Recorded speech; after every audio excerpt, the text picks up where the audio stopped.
पार्जितम वित्तम 10 वर्षाणि तिष्ठति, अन्यायोपार्जितम वित्तम 10 वर्षाणि तिष्ठति, और प्राप्त 11 वर्षे समूलम तद, मूल भी लेके जाए। धन स्थिर रहेगा अगर साथ में धर्म रहेगा तो क्या देखा जाए विवाह में? रूप नहीं, धन भी नहीं।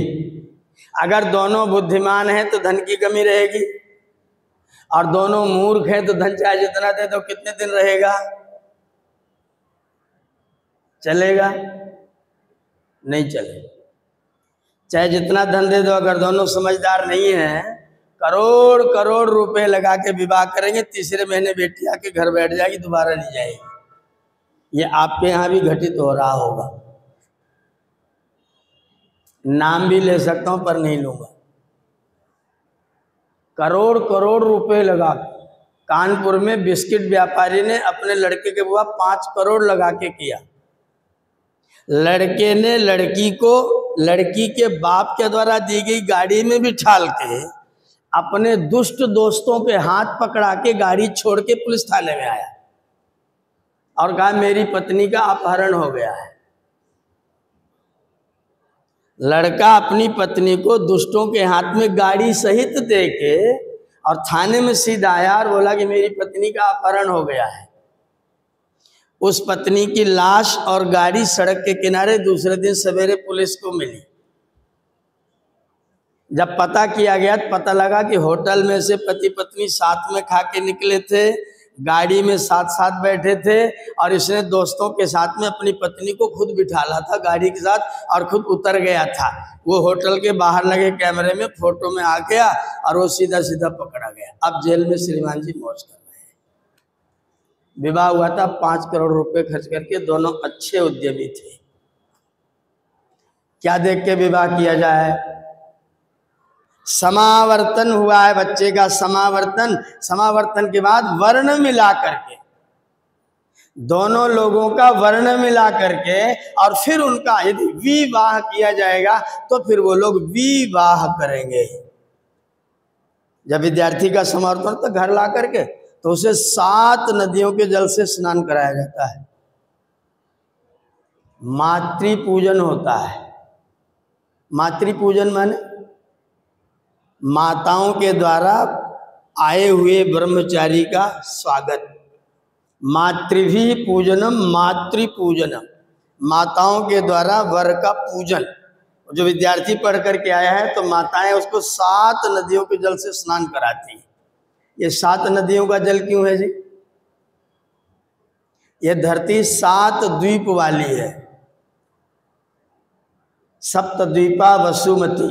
इस धरती में 7 द्वीप है। एक एक द्वीप का प्रतीक एक एक नदी है। एक नदी के पानी से बच्चे को स्नान कराया, एशिया तुम्हारी जिम्मेदारी। दूसरे लगाया यूरोप तुम्हारी जिम्मेदारी। बच्चे के सिर पर नदियों का जल डाल डाल करके माता पिता और आचार्य ने कहा इस दुनिया को ठीक रखने की जिम्मेदारी तुम्हारे कंधों पर निर्भर करती है। तुम इस दुनिया को जैसा रखोगे दुनिया वैसी बनी रहेगी। तुम इसलिए समावर्तन करके विद्या प्राप्त करके आए हो। इस पूरे संसार को ठीक रखने की जिम्मेदारी किनकी है? वो तुम्हारी है, बालकों और बालिकाओं की है। हम लाए हैं तूफान से कश्ती निकाल के, इस देश को रखना मेरे बच्चों। कौन रखेगा? जिसको देश का पता ही नहीं है, जो देश को विदेश से कमतर आंकता है, विदेश को अच्छा मानता है, अपने देश को ठीक नहीं मानता है, पैसे के पीछे कुछ भी कर सकता है। भारत की फाइलें बांग्लादेश की सीमा पर फौजी एक दूसरे को पकड़ा देते हैं। ये कौन लोग हैं? ये देश की रक्षा करेंगे? उनके अंदर क्षत्रिय तो क्या वैश्य की भावना है, और पुलिस की नौकरी कर रहे हैं तो क्या करेंगे? पैसा मिलेगा तो फाइल वहां जाएंगे। अगर क्षत्रिय होते तो नौकरी करने के लिए चले। गुण धर्म जो था वो क्षत्रिय वाला नहीं था, नौकरी करनी है इसलिए पुलिस में भर्ती हो गए। पुलिस भर्ती हो गए तो पैसा उगाने का काम कर रहे हैं। जो वास्तव में क्षत्रिय है वो पैसे को लात मारता है और अपने पद की प्रतिष्ठा को ध्यान में रखता है। यदि वर्ण उत्तम है और उस वर्ण को उसी वर्ण का कार्य भी करने को मिला है तो जो कार्य होगा वो महान कार्य होगा। हमने संवैधानिक तौर पर आरक्षण करके कुछ लोगों को यहाँ थोपना है, नियुक्त नहीं करना है, काम नहीं करवाना है, कुछ लोगों को यहाँ थोपना है क्योंकि उनसे हमको वोट लेकर के राजा बनना है। परिणाम क्या हो रहा है? अध्यापक परीक्षा कराते समय पैसा ले रहा है, अधिकारी काम करने के लिए पैसा ले रहा है, सब जगह पैसा पैसा पैसा हो रहा है। क्यों? वृत्ति सारी की सारी वृत्ति के लोग वृत्ति में नहीं है, ब्राह्मण ब्राह्मण की जगह पर नहीं है, क्षत्रिय क्षत्रिय की जगह पर नहीं है, वैश्य वैश्य की जगह पर नहीं है और शूद्र शूद्र की जगह पर नहीं है। किसी के पास कुछ भी हो, आरक्षण के सहारे से तुम पंडित जी बन जाओ। इस्लाम के लोगों को मंदिर में पुजारी नियुक्त करवा दो, आजम खान को कुंभ मेले का व्यवस्थापक बना दो, आजम खान को कुंभ मेले के व्यवस्थापक, उसको क्या लेना देना कुंभ से, उसको क्या लेना देना गंगा जी से? वो व्यक्ति व्यवस्थापक बनेगा तो क्या करेगा? ये हम जब करेंगे तो फिर देश में क्या होगा? क्योंकि दुख के चार ही कारण है, अज्ञान, अन्याय, अभाव और आलस्य, और इन चारों का कारण यदि ठीक लोगों को तैयार करके निवारण न किया गया तो फिर दुख के अलावा और कुछ आपको संसार में मिलने वाला नहीं है। समावर्तन में बच्चे को एक भार सौंपा जा रहा है। वेदारंभ में भिक्षाटन किया था उसने और कहा था कि मैं एक का नहीं हूं, मेरी ये भी माता, मेरी ये भी माता, मेरी ये भी माता है, सब संसार की माताएं मेरी माताएं हैं, मैं इन सब का ऋणी हूं क्योंकि इनके द्वारा दिए गए भोजन को करके मैं विद्यावान बना हूं। वो ऋणी है। और जब समावर्तन किया तो फिर उसके ऊपर भार डाल दिया, 7 नदियों का जल छिड़क करके उसका अभिषेक किया और उससे कहा पूरी धरती कैसे सुखी रहेगी, धरती में सुख शांति समृद्धि कैसे रहेगी, उसका उत्तरदायित्व तो तुम्हारे ऊपर है।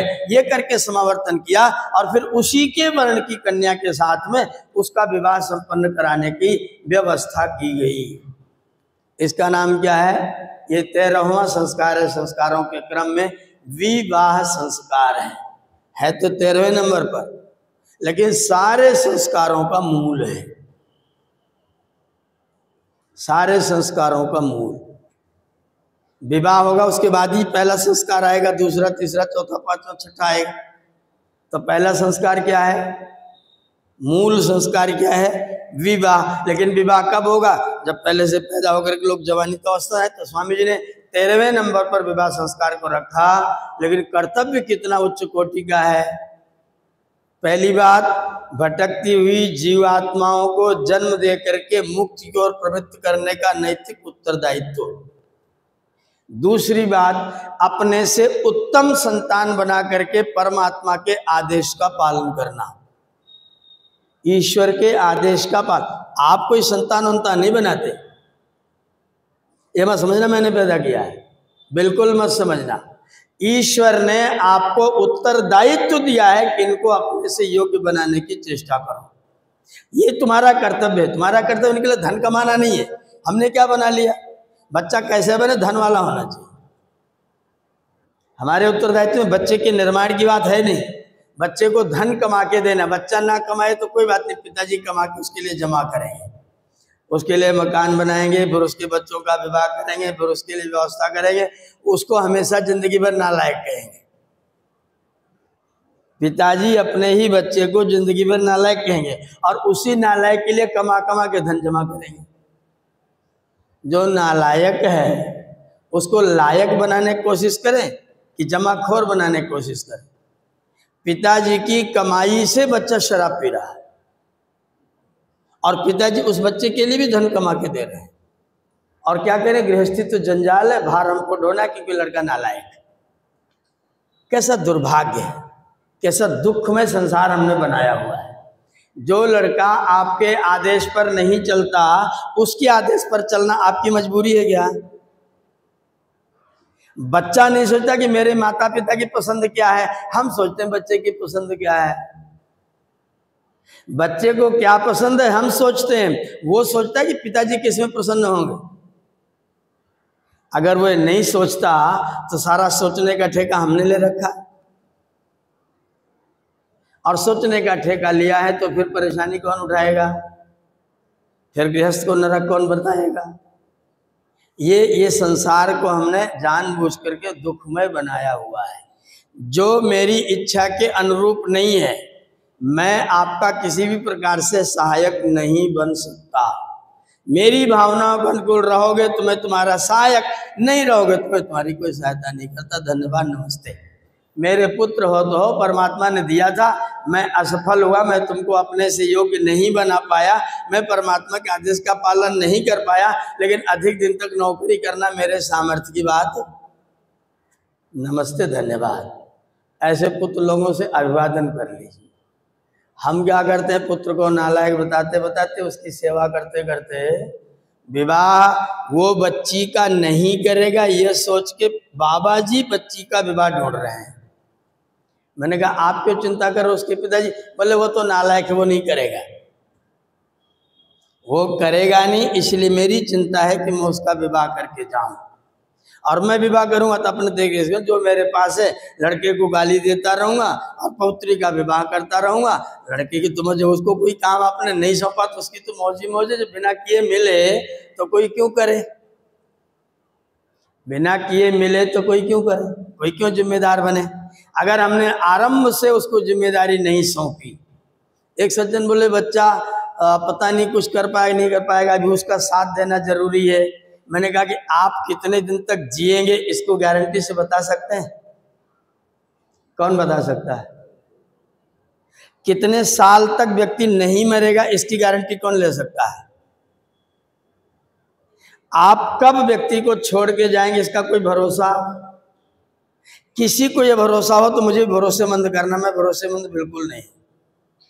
मैं रोज सवेरे अपना जन्मदिन मनाता हूँ, नित्य प्रातःकाल मेरा जन्मदिन। मैं सोचता हूँ आज एक नया दिन फिर मिला, धन्यवाद, शाम तक रहेंगे फिर देखा जाए, कल फिर जन्मदिन मना लेंगे। और शाम को भगवान से मनाते हैं कि सुरक्षा करना और सवेरे जगा देना। सवेरे जगेंगे तो आपका धन्यवाद फिर से करेंगे। कुछ भी जीवन का पता तो फिर बच्चों को जिम्मेदारी क्यों नहीं सौंप रहे हैं? थोड़ी थोड़ी जिम्मेदारी धीरे धीरे करके जिम्मेदारी सौंपते, बेटा आज के बाद ये काम तुम्हारा है, आज के बाद ये काम तुम्हारा है, आज के बाद ये काम तुम्हारा, और मैं तुम्हारे काम को देखूंगा। गलती करोगे तो तुमको समझाऊंगा, बताऊंगा। अपने जीते जी अपने रहते रहते बच्चों को संभलवा दीजिए। अगर आप लंबे समय तक जिएंगे तो आनंद में जिएंगे, क्योंकि काम आपके बच्चे देखेंगे। मैंने गुरुकुल बना दिया, गुरुकुल बना के अपने बच्चे को कह दिया कि अब इसकी व्यवस्था मैनेज तुम करोगे, कहीं कोई गलती होगी तो अभी तुम्हें संभालने के लायक कुछ संभाल सकता हूँ। मैं अचानक चला जाऊँ, बच्चे को अकस्मात गुरुकुल मिले तो क्या करे? न किसी से परिचित होगा, न किसी को जानता होगा, न कोई उसे जानता होगा, गुरुकुल का क्या होगा? संस्था बनाई, बच्चे को कहा तुम्हारा उत्तरदायित्व है, अब तुम संभालो, कोई कमी होगी तो मुझे बताना, मैं भी हूँ, लेकिन काम तुमको करना है, देखना तुमको है। तो मेरे देखते देखते अगर वो पूरी व्यवस्था करना है तो मैं तो निश्चिंत हूँ ना, मुझे कोई दुख होगा कि सुख होगा? बच्चे काम संभालेंगे, मेरे को थोड़ी छुट्टी मिलेगी तो मैं तो सुखी रहूंगा। और अगर हम ही संभालते रहेंगे, बच्चा सोचेगा पिताजी पता नहीं कब छोड़ेंगे, वो सोचेगा पता नहीं कब छोड़ेंगे, और हम सोचते तो मूर्ख है, संभाल ही नहीं पाएगा, और मैं अकस्मात चला गया। अब बच्चे का क्या होगा? स्टीयरिंग हाथ में पकड़ा के आपने आंखें बंद कर ली और आपने पहले गाड़ी चलाना सिखाया नहीं। अपने बच्चों को गाड़ी चलाना सिखाइए, गलती करें तो बगल में बैठे रहिए, कान के नीचे बजाने के लिए, ऐसे चलाओ, ऐसे चलाओ, हैंड ब्रेक ले लो, फुट ब्रेक ले लो, ऐसे चलाओ, धीमे चलाओ, कम चलाओ। और जब सीख जाएगा तो तुम उतरोगे तो कोई संकट न बच्चे पर आएगा न तुम पर आएगा। इसीलिए ऋषियों ने व्यवस्था बनाई है कि बच्चों को धीरे धीरे काम संभलवाओ, अपने ऊपर ज्यादा जिम्मेदारी लेकर के गृहस्थी को जंजाल मत बनाओ। गृहस्थी बहुत आनंद की चीज है, बहुत आनंद की चीज। जहां दो व्यक्ति इतने समर्पित हों कि एक के बिना दूसरा कुछ न कर सके, इससे ज्यादा आनंद और क्या हो सकता है? जिसके बहुत से मित्र हों और बहुत विश्वसनीय मित्र हों, उससे ज्यादा सुखी व्यक्ति कौन हो? और पत्नी जैसा मित्र कौन हो सकता है? पत्नी जैसा मित्र कौन हो सकता है? आपकी अंतरंग से अंतरंग तक की जानकारी रखने वाला, अंतरंग तक की जानकारी रखने वाला। आपके जिसकी पत्नी अपने पति को चरित्रवान कहते, जानना पक्का चरित्रवान है, क्योंकि पत्नी से ज्यादा पति का अंतरंग कौन जान सकता है। एक ऐसा मित्र जो हर स्थिति में आपके साथ में खड़ा हुआ है, रात में दिन में 24 घंटे आपके साथ मित्र बन खड़ा हुआ है, अगर वैसा मित्र आपके साथ में हो तो जीवन सुख है कि दुख है। अब लोग कहेंगे हमारी वाली तो खराब है, हमारी वाली खराब है, तुम्हारी वाली ठीक है, इसलिए तुम ये बात कह रहे हो। तो तुम्हारी वाली खराब है तो तुम अच्छे हो? या दूसरा प्रश्न भी करो, तुम्हारी वाली खराब है तुम अच्छे हो? नहीं, अपन भी हो गया ना व्यक्ति चाणक्य के पास, उन्होंने कहा कि संसार को बस में करने का तरीका बताओ, संसार को बस में करने का तरीका बताओ। बोले तेरे गांव वाले तेरी बात मानते हैं। बोले गांव वाले क्यों मानेंगे, उनसे मेरा क्या लेना देना, गांव वाले मेरी बात क्यों माने? अच्छा तेरे परिवार वाले खानदान वाले वो भी क्यों माने, तो चिढ़ते हैं मुझसे। तेरे बेटे बेटियां, बोले आजकल के कलजुगी बेटे मेरी बात क्यों माने? बोले तेरी पत्नी, बोले उसकी तो जीवनी जीप है, जीप पता नहीं क्या क्या बोलती है। बोले तेरी अपनी जीभ, इसने कहा परमात्मा ने गलती करी, जीभ में हड्डी नहीं बनाई, सरक जाती बोलते समय मेरी भी सरक जाती है। चाणक्य जी ने कहा लिख इस श्लोक में तुझे बता रहा हूं संसार को बस में करने का तरीका क्या है। यदि वांछसि वशी कर तुम जगत एकेन कर्मणा, एक काम करके अगर पूरे संसार को वश में करना चाहता है तो अपनी दूसरों की बुराई रूपी फसल में अपनी चरती हुई वाणी रूपी गाय को सत्य के खूंटे में मधुरता की रस्सी से ला करके बांध दे, पूरा संसार तेरे वश में हो जाएगा। सत्य के खूंटे में मधुरता की रस्सी से वाणी रूपी गाय को ला के बांध दे, संसार वश में हो जाए। तेरी फिसल जाती है और दोष किसको दे रहा है? बच्चे नालायक है, पत्नी नालायक है, सब के सब नालायक, तो अकेला लायक। अगर सब नालायक है तो कहीं ना कहीं तेरी भी लायकात में कुछ न कुछ तो गलती जरूर है। और अगर तुमने विवाह किया है तो फिर उसको संभालने की जिम्मेदारी भी। और मंत्र क्या पढ़ेंगे? मम व्रते ते हृदय मम चित्तम अनुचित्तम ते अस्तु, मेरा चित्त तुम्हारे चित्त के अनुकूल बने, तेरा चित्त मेरे अनुकूल न बने, मेरा ही तेरे अनुकूल हो जाए। अब क्या समस्या है? तेरा मेरे अनुकूल बने, इसमें बड़ी मशक्कत करनी पड़ेगी, बना ना बना। और मेरा तेरे अनुकूल करने में, तुमको बदलने में जितना काम लगेगा अपने को बदलने में उतना काम लगेगा क्या? तो तू खुद क्यों नहीं बदल रहा है? बोले नहीं मेरी तो सरक जाती, उसकी कड़ी रहनी चाहिए। मैं बोलते समय फिसल जाऊंगा, उसको सही से बोलना चाहिए। तो फिर क्या होगा? फिर विवाद होगा। हम विवाह शब्द को ठीक से विवाह संस्कार, हम दोनों मिल करके एक नैतिक उत्तरदायित्व। हमारे यहाँ बहुत बड़ा दुर्भाग्य है कि पुलिस की नौकरी करनी हो तो ट्रेनिंग, चपरासी बनना हो तो ट्रेनिंग, सेना में जाना हो तो ट्रेनिंग, मास्टर बनना हो तो ट्रेनिंग, और गृहस्थी में जाना हो तो ट्रेनिंग। आर्य समाज को यह नियम बनाना चाहिए कि जो लड़के लड़की युवक युवती विवाह में जाएंगे उनको पहले 3 महीना किसी योग्य आचार्य के पास गुरुकुल में जाकर रहना पड़ेगा। जिस लड़की का विवाह करना उसको भेज दो कन्या गुरुकुल, जिस लड़के विवाह करना उसको भेज दो हमारे पास। 90 दिन की उनकी ट्रेनिंग होगी। 90 दिन बाद जो विवाह संस्कार को कंठस्थ कर लेंगे और विवाह को ठीक से समझ लेंगे और दोनों अपने अपने मंत्र का पाठ अपने विवाह संस्कार में करने लग जाएं, तब उनका विवाह करा दो। 80% मुकदमे कोर्ट से वापस आ जाएंगे। हमने कोई ट्रेनिंग नहीं किया, पुत्री को क्या क्या करके कैसा कैसा बना करके तैयार किया, पुत्र को क्या क्या करके कैसे कैसे करके बना दिया। एक ही घर में पुत्री है पुत्र है, पुत्र और पुत्री में भेदभाव सब जगह। तुम तो पुत्री हो, तुम पढ़ के क्या करो? पुत्रियों को घी खिलाने की क्या जरूरत है? इनको तो दूसरे के घर जाना है। ये मैंने गांव में सुना है। अब तो अब तो आप लोग बहुत अच्छे हो गए, लेकिन अच्छे हो गए लेकिन संस्कार वाला मामला नहीं बन रहा। हमने तो सुना है कि तू तो बिटिया हो, तुम्हें घी खा की जरूरत ना है, भैया खवाए दा तू न खा, भैया को घी दे दो तुम मत खाना, भैया दही खाएंगे तुम मट्ठा पी लेना, भैया को अगवा दूध दे देना, बहनी के वाले में छोड़ के पानी डाल देना, वो बिटिया है ना दूसरे घर में जाए क्या करें। ये होता था, दूसरे के घर में जाएंगे। कौन लड़की दूसरे घर में जाती है जी? कोई दूसरे घर में जाता है? अपने घर में जाते हैं। ये शब्द ही अशुद्ध है, गलत शब्द है। कोई पुत्री, कोई वधू दूसरे के घर में नहीं जाती है, सब अपने अपने घर में जाती है। वो दूसरे के घर में जाएगी करके आपने उसकी भावना खराब कर रखी। शुरू से ही आपने बिगाड़ दिया, तुमको पराये घर जाना है तो पराया धन। काहेगा पराया धन है? पराया धन क्या होता है जी? धन है तो पराया कैसा है? धन है तो मेरा धन है।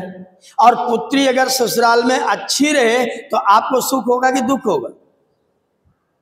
तो पराया कैसे है? जिसके सुख से आप सुखी हैं, जिसके दुख से आप दुखी हैं, वो पराया कैसे है? पराया होता तो दुखी होता, आपको मजा आता। पुत्री अपने ससुराल में दुखी है तो आप सुखी कैसे रह सकते हैं? नहीं, फिर वो पराया कैसे है? बिटिया पराया धन है, ये गलत वाक्य हमारे समाज में प्रचलित है। बेटी पराया धन नहीं है, बेटी दूसरे के घर में नहीं जाती है, बेटी अपने घर में जाती है। जब वर वधू का हाथ पकड़ता है ना तो कहता है पत्नी त्वमसि धर्मणा, तुम धर्म से मेरी पत्नी हो और मैं तुम्हारा पति नहीं हूं। मंत्र है अहम गृहपतिस्तव, अहम तव गृहपति, मैं तुम्हारे घर का पति हूं। तो घर किसका है? अहम मंत्र कह रहा है, वेद भगवान कह रहे हैं, परमात्मा की वाणी है। अहम पतिस्तव नहीं कहा, अहम पतिस्तव नहीं कहा, अहम गृहपतिस्तव, मैं तुम्हारे घर का पति हूं। तो घर किसका है? और वेद ने तो वधू का आशीर्वाद देते उसमें क्या कहा? साम्राज्य ससुरे भव, अपने ससुर की रानी बन के जा। पराया है तो ससुर की रानी कैसे बनेगी? राज्य अपना है नहीं तो फिर कैसे रानी? राज्य अपना होगा तब ना रानी है। तो रानी बन के जाएगी तो पराये में? ये कैसे शब्द है? वेद के विरुद्ध वाक्य है। आम गृहपतिस्तव, घर तुम्हारा है, तुम अपने ससुर की रानी, तुम अपनी सास की भी रानी, तुम अपने पति की भी रानी, तुम अपने देवरों की भी रानी, तुम अपनी ननद की भी रानी, भले उसमें न द फिर भी उसकी भी रानी। न डबल ना, एक बार द, डबल निषेध, एक बार हाँ। ननद की भी रानी, सास की भी रानी, ससुर की भी रानी, पति की भी रानी, देवरों की रानी, सबकी रानी बना करके जिस वधू को आप अपने घर में ला रहे हैं उसको कह रहे तू पराये घर जा रही। वो बेचारी सोचते थे वो तो पराये घर जा रही हो, मेरा क्या, घर बिगड़े तो बने तो मेरा क्या है? जब पराया है तो बिगड़े तो मेरा क्या जाएगा? अपना है तो बिगड़ेगा तो मेरा जाएगा? नहीं, ये घर मेरा है, बिगड़ेगा तो मेरा बिगड़ेगा, मैं इसको बिगड़ने। अगर हम अपनी बालिकाओं को ये सिखाएं, अपने बच्चों को सिखाएं कि किसी पति के साथ में रहने का मतलब उसकी नौकरानी नहीं, नौक को हटा दीजिए, नौक झोंक चलेगी तो नौकरानी, नौक झोंक चलेगी तो नौकरानी, और नौक नहीं रहेगी तो खाली रानी। तो तू नौकरानी है कि रानी है? नौक वाली रानी नहीं, खाली रानी है। तू अपने पति की रानी बन करके जा। पति तुमको रानी माने, एक घर का राजा एक घर की रानी। वो भजन आपने सुना, जब दोनों मिल जाए फिर कैसी परेशानी। राजा रानी हो तब, उनको पहले तैयार किया गया राजा रानी के रूप में, तब एक पुरुष को एक स्त्री को एक पुरुष संभाल नहीं पा रहा है और देश संभालने की बात करता है, समाज संभालने की बात करता है। मैं समाज संभालूंगा, मैं देश संभालूंगा, इसकी चिंता करता है। और एक स्त्री एक पुरुष को संभाल नहीं पाए। 70 लाख मुकदमे भारत के कोर्टों में, 70 लाख मुकदमे भारत के कोर्टों में दायर है। क्या करने के लिए? छोड़ने के लिए। मैं इसके साथ नहीं रह सकता, बहुत दुष्ट है ये करके हम लोगों ने व्यवस्था बनाई। तो हम यदि समावर्तन करके तैयारी करके आएंगे और फिर माता पिता आचार्य दोनों मिल करके स्त्री और पुरुष का अगला संस्कार करेंगे, उसका नाम होगा विवाह। और जब दोनों मिलते हैं ना, सगाई होती है। सगाई होती तो मंत्र क्या पढ़ते हैं? कैसा सुंदर मंत्र है, संस्कार विधि के पहली पन्ने पर लिखा हुआ है। लिखा है कि जैसे परमात्मा ने प्रकृति रूपी स्त्री में, जैसे ईश्वर ने प्रकृति रूपी स्त्री से संसार रूपी पुत्र को पैदा किया है, ईश्वर ने प्रकृति रूपी पत्नी से संसार का निर्माण किया है, ऐसे ही मैं पति इस पत्नी से इस संसार को सुंदर बनाने वाली संतान लाने के लिए हम दोनों एक दूसरे का वरण करते हैं। यह सगाई का मंत्र है। जब वर वधू एक दूसरे को स्वीकार करते हैं तो स्त्री कौन है? प्रकृति है। पुरुष कौन है? परमात्मा है। जो स्वरूप प्रकृति का है वो स्वरूप स्त्री का है, जो स्वरूप पुरुष का है वो स्वरूप परमात्मा का है। परमात्मा प्रकृति से जगत बनाता है, पति पत्नी से संसार को सुंदर बनाने वाली संतान बनाता है। तो जो स्थिति प्रकृति और पुरुष की, वो दोनों एक दूसरे का साथ कभी छोड़ते हैं? प्रकृति ने पुरुष का साथ आज तक छोड़ा, पुरुष ने प्रकृति का साथ आज तक छोड़ा नहीं छोड़ा। तो स्त्री और पुरुष एक दूसरे का साथ छोड़े। एक व्यक्ति ने कहा वानप्रस्थ लेते हो तब तो छोड़ देते हो। मैंने कहा तुम छोड़ने का अर्थ ही नहीं जानते। एक घर में व्यक्ति रहे और एक दूसरे से बातचीत ना करें तो पकड़े हैं कि छोड़े हैं? एक ही घर में है, आपस में बातचीत नहीं है, एक अपनी चाय बना के पी के निकल जाता है, दूसरी फिर चाय बनाने जाती है। पहली अपना चाय बना के पी लेती, फिर देवता जाके चाय बना के पीते हैं। तो पकड़ा हुआ है कि छोड़ा हुआ है? रहते घर में ये, गृहस्थ में ये पकड़े वाले लोग हैं। कोई व्यक्ति कहीं भी रहे, बंधन का रिश्ता शरीरों से नहीं होता,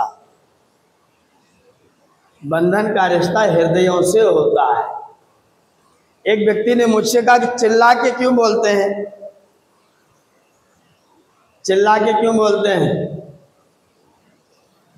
क्या उत्तर देंगे? मैंने कहा दूसरा नहीं सुनता इसलिए चिल्ला के बोलते हैं। बोले जब दूर रहेगा तब नहीं सुनेगा, पास में रहते तब क्यों चिल्लाते हैं? जब अगल बगल में तब दूसरे से जोर जोर से क्यों बोलते हैं? तो मैंने कहा क्योंकि वो शरीर से तो पास पास में है, लेकिन हृदय से एक दूसरे के बहुत दूर हो गए, सुनना ही नहीं पड़ता है, चिल्ला चिल्ला के बोल रहे हैं, सुनाने के लिए चिल्लाना पड़ रहा है। तो हृदय से दूर है कि शरीर से दूर है? शरीर से छोड़ने को छोड़ना नहीं कहते, दिल से छोड़ने को छोड़ना कहते हैं। आपने छोड़ा है कि पकड़ा है? अगर घर में रह करके ही विवाद है तो पकड़े हैं कि छोड़े हैं? दो भाई आपस में एक घर में रहते हैं, बोलते चालते नहीं है, पकड़े हैं कि छोड़े? क्या फायदा सब पकड़ने का? शरीर से छोड़ दिया, मन से जुड़ गया, और मन से जुड़ा तो कल्याण की भावना के साथ में जुड़ा। एक दूसरे का कल्याण करना है, दूसरे का हित किसमें है? स्त्री पुरुष का हित साधना चाहती है, पुरुष स्त्री का हित साधना चाहता है। हित किसमें है? गुस्सा होने में, प्रसन्न रहने में, क्रोध करने में कि प्रसन्न रहने में, योग साधना की ओर बढ़ने में कि भोग साधना की ओर बढ़ने में? हित किसमें है? तो क्यों न योग साधना की ओर बढ़ा जाए। हम दोनों मित्र हैं, परमात्मा ने हम दोनों को मिलाया है। मिलाया किस लिए था? जो जीवात्माएं मुक्ति पाना चाहती उनको मुक्ति की मार्ग की ओर अग्रसर करने के लिए। अब मैंने उनको बना के अग्रसर कर दिया, अब हम क्या करें? हम मुक्ति और अग्रसर हों कि ना हो? हम भी मुक्ति और अग्रसर हो जाएं। और थोड़ा स्वाध्याय करते हैं, और थोड़ा पढ़ते हैं, और थोड़ा यज्ञ में मन लगाते हैं, और थोड़ा लिखने में मन लगाते हैं, आओ बैठ के पुस्तकें लिखते हैं, आओ बैठ कर के सद्विचार करते हैं, आओ बैठ के भगवान का भजन करते हैं, आओ बैठ के समाज के कल्याण की चिंता करते हैं। इसका नाम है वानप्रस्थ, छोड़ा कि पकड़ा। हमें तो ऐसा लगता है पकड़ा, हमें तो किसी कोने से छोड़ा नजर नहीं आता। दूसरे के अधीन है भोजन करने में, दूसरे के अधीन है भोजन करने में, और पराधीन में सुख है कि दुख है? और अपने अपने अधीन हो जाए तो अपने अपने अधीन हो जाओ। दूसरे के अधीन रहना परतंत्रता में ना रहो, थोड़े स्वतंत्र हो जाओ, विचार एक रखो, भाव एक रखो, एक दूसरे के कल्याण की बात करो, योग की बात करो, ईश्वर की ओर जाने की बात करो। वानप्रस्थ हो जाओ तो छोड़ा कहाँ है? विवाह करना है अपने नैतिक उत्तरदायित्व की पूर्ति के लिए। वर, एक का नाम वर है, एक का नाम वधू है। वधू, उसको हिंदी में बिगाड़ करके क्या करते? बहू। वधू को बहू, वधू का मतलब जिसको ले जाया जाए। कहाँ? पराए घर की अपने घर। जो अभी तक दूसरे घर में थी, एक खेत में रोपी हुई धान की पौध थी, अब उसको ला करके जिस खेत में उसको होना चाहिए उसमें ला करके रोप देना है। और रोप देने के द्वारा क्या होगा? ईमान लाजान आवपामी अग्नौ समृद्धि करणम तब। ये लाजों को मैं होम कर रहा हूं, ये तुम्हारी समृद्धि का कारण है। धान को दूसरे खेत में क्यों लगाते हैं? जिससे वो फले फूले। स्त्री इस घर में क्यों आ रही है? जिससे वो फले फूले, उसका यश बढ़े, उसकी कीर्ति बढ़े, उसका मातृत्व सफल हो। परमात्मा ने नारियों में एक अंग ज्यादा लगाया, वो अंग पुरुषों में नहीं लगाया। उस अंग का नाम क्या है? गर्भ। वो स्त्री के पास में अतिरिक्त है। उसका सदुपयोग क्या है? योग्य संतान का निर्माण करना। वो सौभाग्य स्त्री के पास में ही है। इसके लिए स्त्रियां पुण्य कर्मा है। परमात्मा ने को एक ऑर्गन अधिक दिया, एक अंग अधिक दिया, जाओ मैं तुमको अपना आधा बना करके भेज रहा हूं। अर्ध नारीश्वर की कल्पना हमारे यहाँ है ना। तो नारी कौन है? परमात्मा नारी है कि पुरुष है? त्वमेव माता च पिता त्वमेव माता, तुम्ही माता हो, तुम्ही। तो उसका जो मातृत्व रूप है वो स्त्री हो गई, जो पितृत्व रूप है पुरुष हो गया। तो दो परमात्मा हो गए। परमात्मा ने अपनी शक्ति को दो स्थानों पर बांट करके एक को स्त्री एक को पुरुष बना करके संसार में भेज दिया। सौभाग्य की बात है कि दुर्भाग्य की बात है? तो अपना काम क्या? ईश्वर का काम करना आपका काम है। संतान की उत्पत्ति किसका काम है? आपका काम नहीं है, ये ईश्वर का काम है। तो ईश्वर का काम कब सिद्ध होगा? जब आपकी संतान ईश्वर भक्त हो। तो काम तो ईश्वर का था और आपने ईश्वर का काम किया, भक्त अपना बना लिया। इसका मतलब काम अधूरा रह गया। अपना भक्त बनता बनता अगर वो ईश्वर का भक्त बनेगा, इसका मतलब आपका काम पूरा। अगर हमारी संतानें ईश्वर भक्त नहीं है, इसका मतलब मैंने अपने मातृत्व पितृत्व को ठीक से सफल नहीं किया। अगर हमारी संतानों में ईश्वर है, अगर हमारी संतानें ईश्वर की प्रेमी हैं, संध्योपासना करती हैं, वेद पाठ करती हैं, यज्ञ करती, धर्म का पालन करती, ईश्वर के आदेश का पालन करती हैं, तो निश्चित तौर पर हम एक सफल माता पिता हैं, जिसके लिए हम अपने पुत्र और पुत्री को विवाह संस्कार में लेकर के आते हैं। और विधि व्यवस्था पूर्वक दोनों पक्ष के माता और पिता दोनों मिलकर के वर और वधू को एक संस्कार के माध्यम से अनेक तरह के मंत्रों को पढ़ते हुए, वर कह रहा है, वधू भी कह रही, समंजन्तु विश्वे देवा, हे देवता लोगो जो तुम यहाँ बैठे हो, सम अंजन्तु, हमको अच्छी तरह से देखो। हमको देखो माने सी नहीं, लुक करो, लुक करने में और सी करने में क्या अंतर है? सी माने खाली देखना, लुक करना माने निरीक्षण रखना। आप हमारा निरीक्षण रखो। जो लोग विवाह में आए हैं वो क्या करने आए हैं? साक्षी। तो क्या कह रहे हैं वर वधू दोनों? आप हमें लुक आफ्टर करो, आप हमें देखो, निरीक्षण की दृष्टि से देखो। क्यों देखें भाई? हमारा हृदय आपस में जल की तरह मिला हुआ है। अब जैसे हम अलग होने की चेष्टा करें तो आप हमारा लुक आफ्टर, आप हमारी देखभाल करो, हम सही चल रहे हैं कि ठीक नहीं हो रहे हैं, मेरा व्यवहार जल की तरह मिला हुआ है कि नहीं है। समंजंतु विश्वे देवा सम आपो हृदयानि नौ, नौ हृदयानि सम आप। हमारे हृदय पानी की तरह मिले हुए हैं। बिस्लेरी का पानी, किनले का पानी एक बोतल में भर दो, फिर बोलो किनले वाला निकाल के हमें पिला दो, कौन अलग कर सकता है?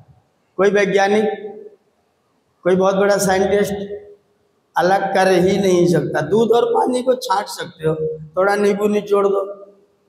जो पति पत्नी दूध और पानी की तरह मिलेंगे, उनमें कोई दूसरा व्यक्ति नींबू निचोड़ देगा तो क्या होगा? खटास पैदा कर देगा, अलग अलग हो जाएगा। और जो पानी की तरह में हमें नींबू निचोड़ के क्या करेगा? वो खुद शरबत बन जाएगा। पानी की तरह मिले लोगों को जो निचोड़ने की नींबू लेके आएगा खुद शरबत बन जाएगा, गटक हो जाएगा। और दूध और पानी की तरह मिलेंगे, किसी ने नींबू निचोड़ दिया तो ये दोनों अलग हो जाएंगे। तो कैसे मिलना है? कैसी उपमा वेद की! मैं इन मंत्रों को पढ़ता एकदम हृदय गदगद हो जाता। परमात्मा ने सारी चीजें मिलती हैं। लोहा शीशा मिला दिया तो स्टील बन गया, बड़ा अच्छा धातु है, बहुत बढ़िया प्रयोग में आता है। लोहा और शीशा दो धातु में मिला दी गई, स्टील बन गया, बहुत सुंदर प्रयोग में है। लेकिन अलग किया जा सकता है, छांटा जा सकता है। दूध में पानी को मिला दो, छांटा जा सकता है। मट्ठे में पानी मिला दो, मट्ठा नीचे बैठ जाएगा, पानी ऊपर रह जाएगा। पानी में पानी को मिला दो तो क्या करो? और कोई इसमें नींबू निचोड़ने की कोशिश करे तो खुद ही शरबत बनेगा, तो हमारे में आकर के खुद ही मिल जाएगा। वर और वधू ने सबको साक्षी मानते हुए कहा, सम आपो हृदयानि नौ, हृदय मेरे, हम दोनों के हृदय एक दूसरे के साथ पानी की तरह मिले हुए हैं। जैसे वक्ता अपने श्रोता को प्रेम, स्वामी जी का भाष्य पढ़ना, जैसे वक्ता अपने श्रोता को प्रेम करता है, जैसे आचार्य अपने विद्यार्थी को प्रेम करता है, जैसे राजा अपनी प्रजा को प्रेम करता है, वैसे हम दोनों एक दूसरे को प्रेम करते हैं। इसलिए हम दोनों पति और पत्नी के रूप में इस संसार में अपना पग रख रहे हैं। ये विवाह संस्कार है। अब इस पर और कुछ चर्चाएं मैं कल के सत्र में करूंगा। आज यहीं पर मैं अपनी वाणी को विरमित करूंगा। आप लोगों ने ध्यानपूर्वक सुना। आशा करता हूं कि संस्कारों के प्रति आपके मन में निष्ठा पैदा होगी, श्रद्धा पैदा होगी, और हम उन संस्कारों को करने कराने में अपने मन को लगाएंगे, दत्त मना होंगे, और उन संस्कारों को समृद्ध और सफल करने में अपना मनोयोग पूरा करेंगे। आप सबका बहुत बहुत धन्यवाद करते हुए इस समय के लिए वाणी को विरमित करते हैं। ओम शांति।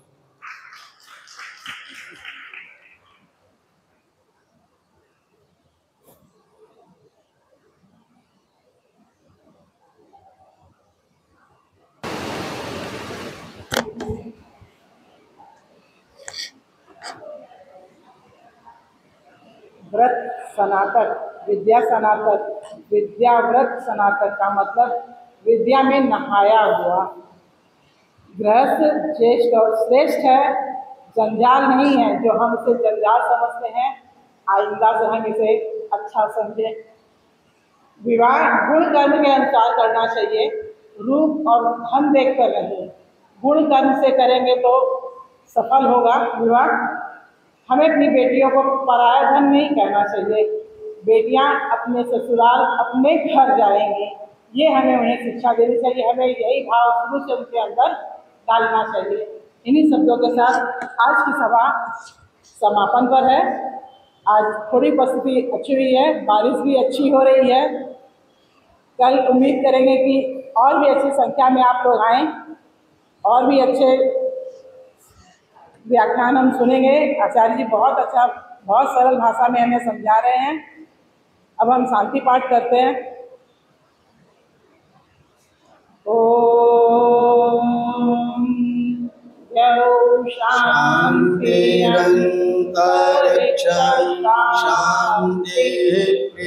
देवी शान्तिराप शान्ति ओषधयः शान्तिः वनस्पतयः शान्तिर्विश्वे देवाः शान्तिर्ब्रह्म शान्तिः सर्वं शान्तिः शान्तिरेव शान्तिः सामा शान्तिरेधि ॐ शान्ति शान्ति शान्ति। जो बोले सो अभय। धर्म की जय। जगत गुरु महर्षि दयानंद सरस्वती की जय हो। गुरुवर विरजानंद की जय हो। मर्यादा पुरुषोत्तम श्री रामचंद्र की जय हो। योगी राज श्री कृष्ण चंद्र की जय हो। आर्य समाज अमर रहे, वेद की ज्योति जलती रहे, ओम का झंडा ऊंचा रहे, ऋणवंतो विश्व मारियम वैदिक ध्वनि।